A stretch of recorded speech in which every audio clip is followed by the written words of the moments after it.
Assalamualaikum warahmatullahi wabarakatuh. Perkenalkan, nama saya Mohnatsir, NIM 42121012. Kali ini saya akan membawakan presentase yang berjudul Farmakologi Sistem Endokrin. Sistem endokrin terdiri dari kelenjar yang tidak mempunyai saluran yang mengeluarkan hormon ke dalam aliran darah. Hormon, substansi kimia yang dibuat dari asam amino dan kolesterol yang bekerja pada berbagai jaringan dan organ dan mempengaruhi aktivitas seluler. Pembagian kelenjar pada sistem endokrin. 1. Kelenjar pituitari. 2. Kelenjar tiroid. Yang ketiga, kelenjar parotiroid. Yang keempat, kelenjar adrenal. Yang kelima, kelenjar pankreas. Kelenjar pituitari terdiri dari dua, pituitari anterior, pituitari posterior.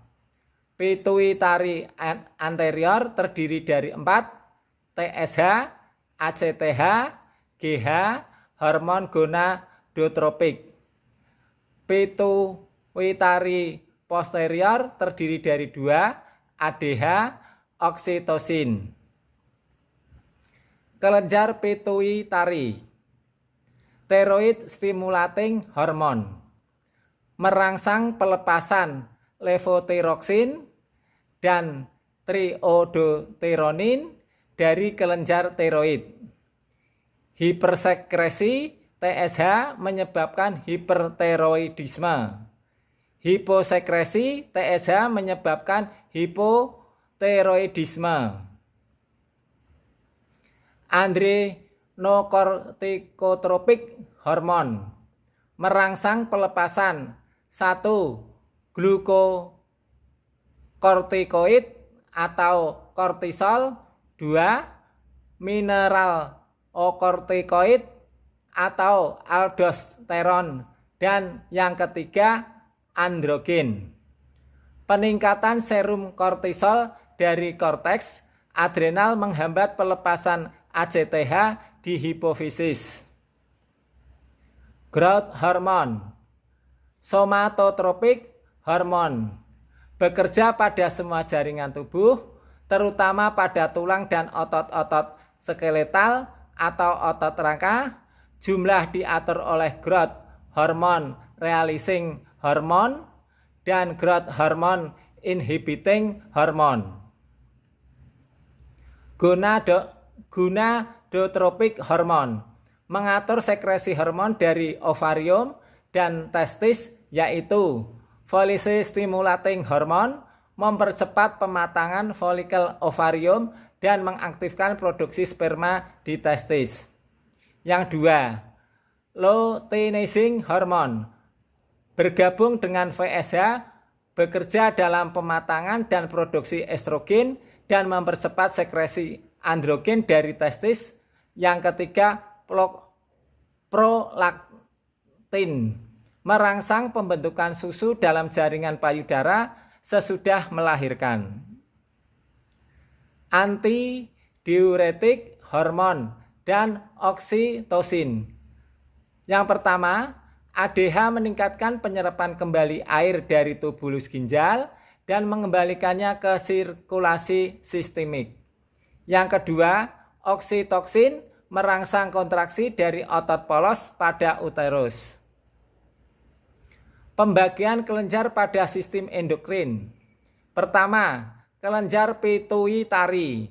2, kelenjar tiroid. 3, kelenjar paratiroid. Yang keempat, kelenjar adrenal. Yang kelima, kelenjar pankreas. Kelenjar tiroid mensekresi thyroxin dan triiodothyronin, mempengaruhi hampir semua jaringan dan organ dengan mengendalikan aktivitas laju atau tingkat metabolisme, menyebabkan peningkatan curah jantung, pemakaian oksigen, penggunaan karbohidrat, sintesa protein, dan memecah lemak, lipolisis, mengatur suhu tubuh dan siklus menstruasi. Kelenjar paratiroid mensekresi dua pasang hormon. Yang pertama, paratomon atau hormon parateroid, mengatur kadar kalsium di dalam darah. Kalsitonin, menghambat reabsorpsi kalsium oleh tulang dan meningkatkan ekskresi kalsium dari ginjal. Kalsitonin menghambat kerja PTH. Kelenjar adrenal terletak di puncak ginjal, terdiri dari dua bagian medula adrenal dan korteks adrenal. A. Medular adrenal melepaskan epinefrin, katekolamin, neuropenefrin. B. Korteks adrenal melepaskan kortikosteroid, glukokortikoid, mineralokortikoid. Pankreas. Bagian endokrin pankreas memiliki pembagian sel yang disebut pulau-pulau Langerhans. Yang pertama, sel alfa memproduksi glukagon yang memecah glikogen menjadi glukosa di hati.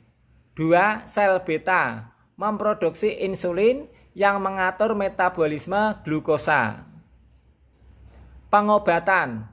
Obat-obat sistem endokrin memiliki sifat merangsang atau menghambat aktivitas kelenjar.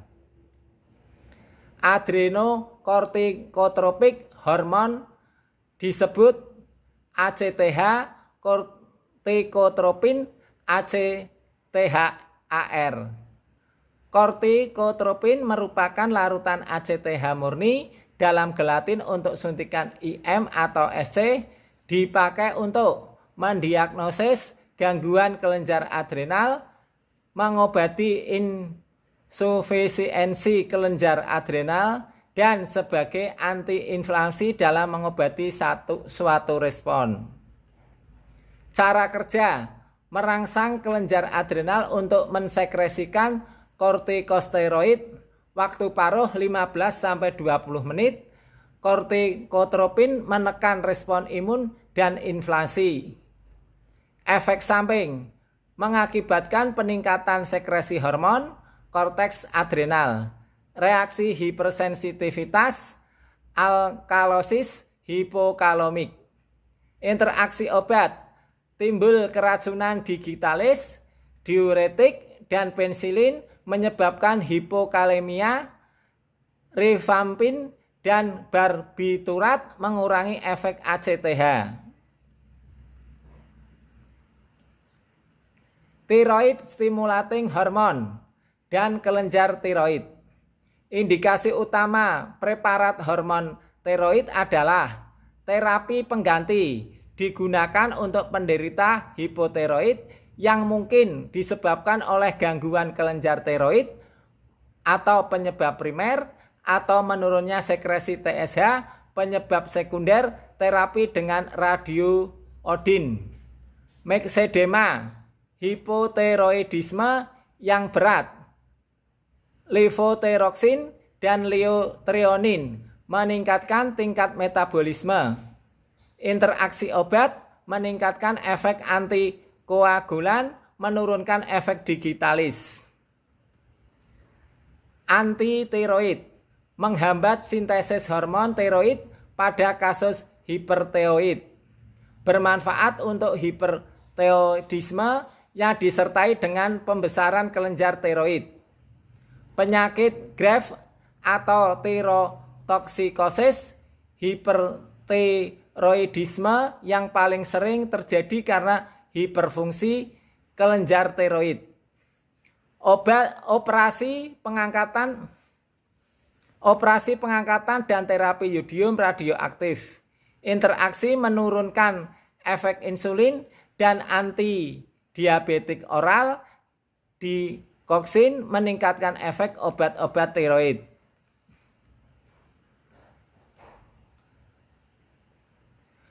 Growth hormone, dwarfisme. Defisiensi GH terlihat jika seorang anak tingginya jauh di bawah standar dan akan menyebabkan dwarfisme. Pemberian GH selama beberapa tahun akan meningkatkan tinggi sebanyak 1 kaki. Pemakaian jangka panjang dapat menahan sekresi insulin dan menyebabkan DM. Gigantisme dan akromegali terjadi pada hipersekresi GH dan seringkali menyebabkan tumor pituitari. Pengobatan dengan radiasi dan obat. Antidiuretik, hormon, dan oksitosin. ADH meningkatkan reabsorpsi air dari tubulus ginjal untuk menjaga keseimbangan air dalam cairan tubuh. Penggunaan menguji fungsi hipofisis berdasarkan adanya menstimulasi sekresi ACTH. Digunakan pada diabetes insipidus, poliuria. Digunakan pada perdarahan varises di esofagus berdasarkan daya vasokonstraksi arterial. Efek samping, muka pucat, tekanan darah naik, bronchokonstriksi, kejang lambung, usus dan uterus. Obat vasopressin atau pitrisin untuk diabetes IM 1,5 sampai 5 UI setiap 1 sampai 3 hari. Varises IV 0,2 sampai 0,6 UI per menit selama 24 jam. Kelenjar paratiroid, penurunan kalsium merangsang pelepasan PTH. PTH mengobati hipoparatiroidisme atau hipokalsemia. Penggantian PTH dapat membantu untuk memperbaiki kekurangan kalsium. Kalsitonin mengobati hiperparatiroidisme yang disebabkan oleh keganasan kelenjar paratiroid, kanker paru-paru, hipertiroidisme. Kelenjar adrenal, glukokortikoid. Obat-obat glukokortikoid disebut kortison. Efek glukokortikoid 1. Antiinflamasi peradangan, multiple sklerosis, artritis reumatoid, peradangan pembuluh darah. Anti alergi, asma, reaksi obat, dermatitis, dan anafilaksis.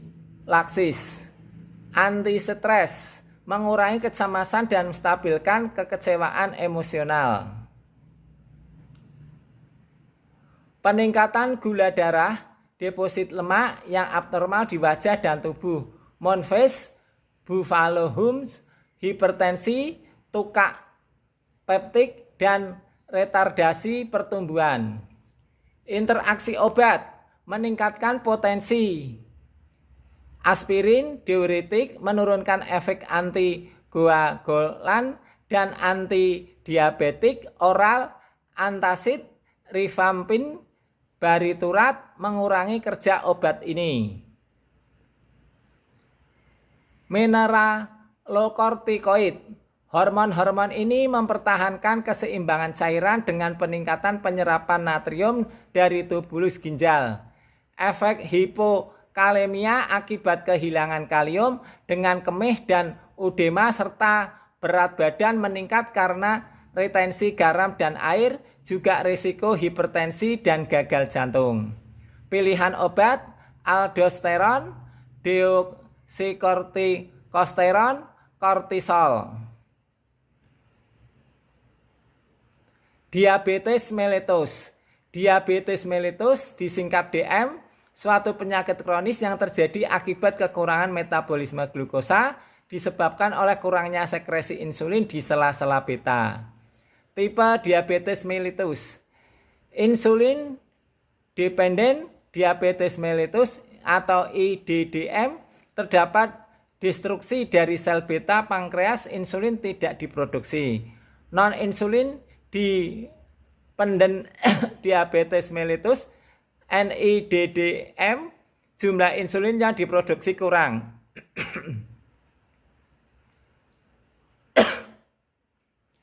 Insulin. Insulin adalah suatu protein dan tidak dapat diberikan per oral karena sekresi gastrointestinal merusak susunan insulin, meningkatkan ambilan glukosa asam amino dan asam lemak dan mengubahnya menjadi bahan-bahan yang disimpan dalam sel-sel tubuh. Nilai glukosa darah normal 60-100 mg per dl. Ada 3 tipe insulin. Insulin kerja singkat disebut insulin reguler atau kristalin dan merupakan larutan bening tanpa tambahan bahan untuk memperpanjang kerja insulin. Onset kerja setengah sampai 1 jam, puncak kerja 2-4 jam, lama kerja 6-8 jam. Insulin kerja sedang, onset kerja 1-2 jam, puncak kerja 6-12 jam, lama kerja 18-24 jam. Insulin kerja panjang, onset kerja 4-8 jam, puncak kerja 14-20 jam, lama kerja 24-36 jam. Digunakan untuk terapi DM tipe IDDM, diberikan secara subkutan pada pagi hari sebelum sarapan. Tempat suntikan harus dipindah-pindah lengan paha, pantat, dan perut. Terjadi lepodistrofi, atrofi jaringan, interaksi obat-obat diuretik, tiazid, glukokortikoid, agen-agen steroid, dan estrogen meningkatkan gula darah, antidepresi trisiklik, produk aspirin, antikoagulan oral menurunkan kebutuhan insulin. Efek samping hipoglikemik, jika insulin berlebih, gejala cemas, gemetar, kulit dingin dan lembab, dan mungkin mengeluh sakit kepala. Ketoasidosis, insulin tidak ada, gula tidak, di metabolisme lemak, pemakaian asam lemak bersifat lemak, ketoasidosis, koma. Antidiabetik oral, penderita NIDDM memiliki sedikit sekresi insulin di pankreas. Terapi NIDDN, diet gerak badan berhenti merokok, dan antidiabetik oral. Antidiabetik oral merangsang sel-sel beta untuk mensekresikan lebih banyak insulin. Tujuan terapi secara primer ditujukan pada pencegahan jangka pendek, menormalkan, secara sekunder pencegahan komplikasi penyakit. Sulfonylurea, golongan antidiabetik, efek samping antidiabetik oral, efek samping insulin, pemakaian tanpa makanan cukup, kecemasan, tremor, lemas, reaksi yang merugikan, anemia aplastis, trombositopenia, antidiabetik oral kontraindikasi pada IDDM, tidak ada sel-sel beta yang berfungsi, kehamilan, menyusui selama stres, operasi, dan infeksi berat. Interaksi obat, aspirin, antikoagulan, sulfonamid, dan NSAID meningkatkan kerja sulfonylurea, meningkatkan kerja diuretik, tiazid, barbiturat. Demikian paparan dari kami, presentasi yang baru saja kami sampaikan. Sekian, semoga dapat bermanfaat. Billahi taufiq wal hidayah. Wassalamualaikum warahmatullahi wabarakatuh.